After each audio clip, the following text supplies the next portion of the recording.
So you just landed on Mars, not in a simulator, not in some fake tin can buried in the Utah desert where they feed you freeze-dried meals and pretend the parking lot is outer space. The real thing, the actual planet. And the first thing that hits you isn't wonder or glory or any of that stuff they put in the brochure. It's the smell inside your habitat. Burnt metal, recycled sweat, something vaguely chemical you'll never quite pin down. That smell is your life now. You give yourself 4 minutes to feel the weight of what just happened. Then the checklist starts, and Mars doesn't care about your feelings. Here's the thing nobody puts in the press releases.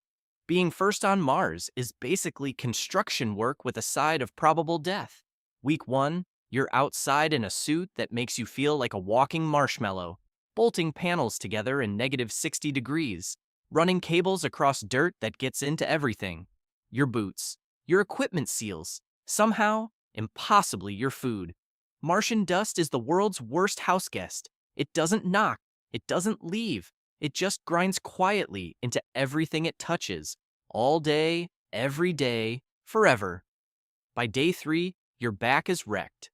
By day 5, your hands are raw inside the gloves.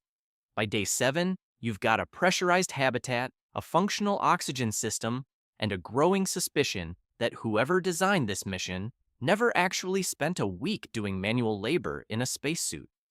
You sit on the metal floor, eat a pouch of something labeled chicken tikka masala that tastes nothing like chicken or tikka or masala, and stare at the wall. Outside, the sun sets. It's the one moment Mars gives you for free. No checklist, no crisis, no cost. The sky goes blue around the sun as it drops, the exact opposite of Earth. This cold electric blue bleeding into black. Genuinely beautiful. You watch it for about 30 seconds before the next alert pings. Back to work. This is your life now. Oh, 600 alarm. Coffee. Real coffee. One of the 12 luxury items Mission Control let you bring. And you've already decided you'd trade the other 11 for more of it. Every morning you run through your systems. Power. Water recycling. Oxygen generation. CO2 scrubber. You check everything, every single day, because any one of these deciding to quit is the difference between a normal Tuesday and the worst day in human history. Then you suit up and go outside. You're building a greenhouse. Not the cozy kind with a wooden door and afternoon light. A pressurized dome with grow lights and Martian soil and compost you've been cultivating inside the habitat since week 1, like some kind of interplanetary farmer. You're trying to grow lettuce. Because the math is simple and it doesn't negotiate. The supply ship is 16 months out, and the food you brought will run short before then.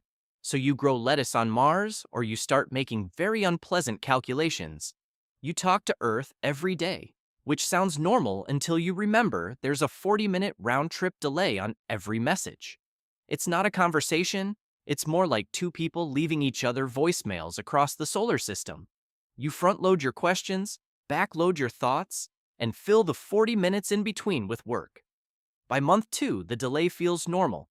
By month 3, real-time conversation starts to feel like the weird one. The brain is an annoyingly adaptable machine. The loneliness, though, that one's different. You trained for it. Isolation chambers, psych evals, 6 months alone in a Norway research station. You were so good at being alone, they flagged it as a strength in your file. But there's a flavor of alone you can't simulate in any chamber on Earth, and it shows up at 3 a.m. when a pressure alarm yanks you out of sleep, and you're standing outside in the dark fixing a seal.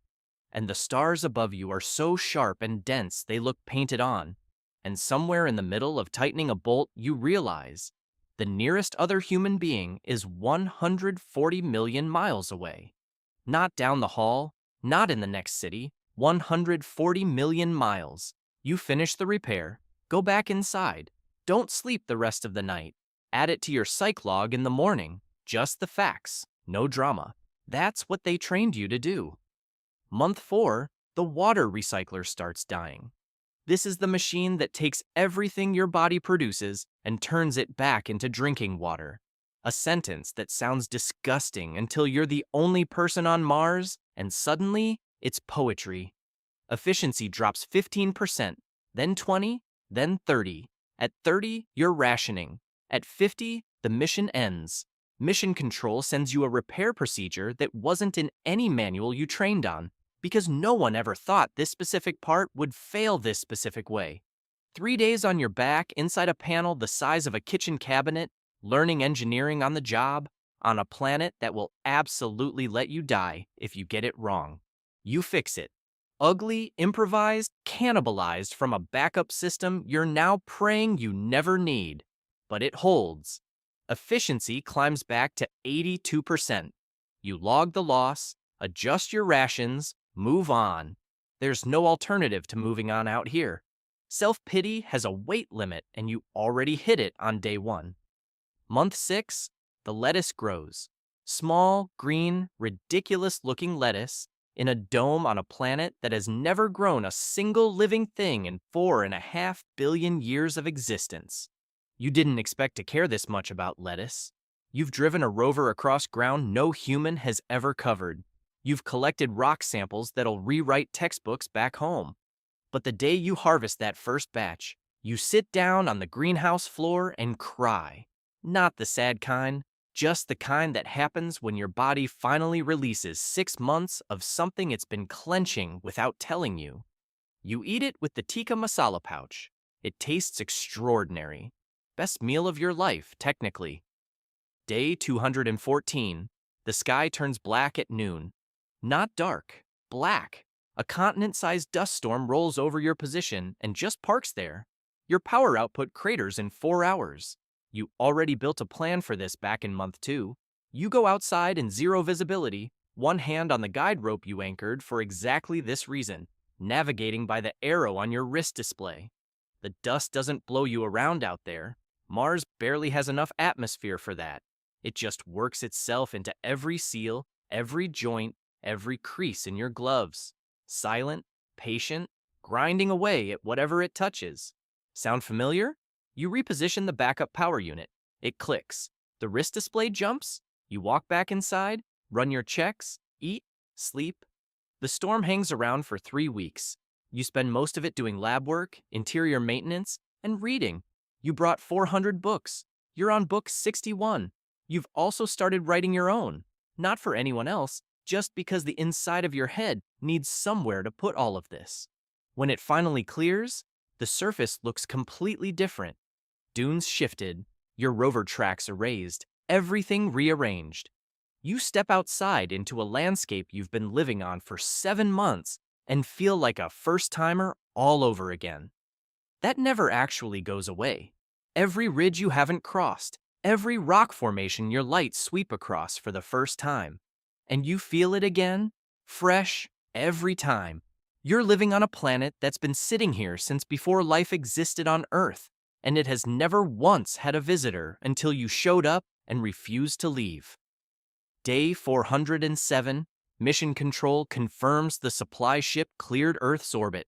8 months out, you run the numbers. Food holds with the lettuce, water's at 82, habitat's intact. You're going to make it. That evening, you go outside to watch the sunset, blue bleeding into black, the small sun dropping below a rust-red horizon. Earth's up there somewhere. Just another star from here. You pull the flag out of your equipment bag. Been sitting in there since month 1. You kept telling yourself you'd plant it when the moment was right. You chose it yourself, back on Earth, alone in the selection room. Wasn't going to be a national flag. That felt too small for what this actually is. Just a picture of Earth. The whole thing. All of it. You push the pole into the dirt. It doesn't wave. Barely enough air for that. Just stands there, still and permanent, against a sky that has never once looked down on anything alive until the day you showed up. Mission Control's been watching your telemetry all day. They know where you are. They know what you're doing. For once, they don't fill the silence with words. Good call. You look back at your boot prints stretching across 400 days of red dirt, the only footprints on an entire planet, and then up at that tiny pale dot above the horizon. Somewhere on that dot, 8 billion people are asleep. or working, or fighting, or falling in love, completely unaware that one of them is standing alone on another world, looking back. You open the box. Everything you locked away at landing, the fear, the awe, the weight of all of it, comes up at once. You let it, and it's everything. That's a wrap for today. Subscribe. Next one's already coming, and trust me, you don't want to miss where we're going.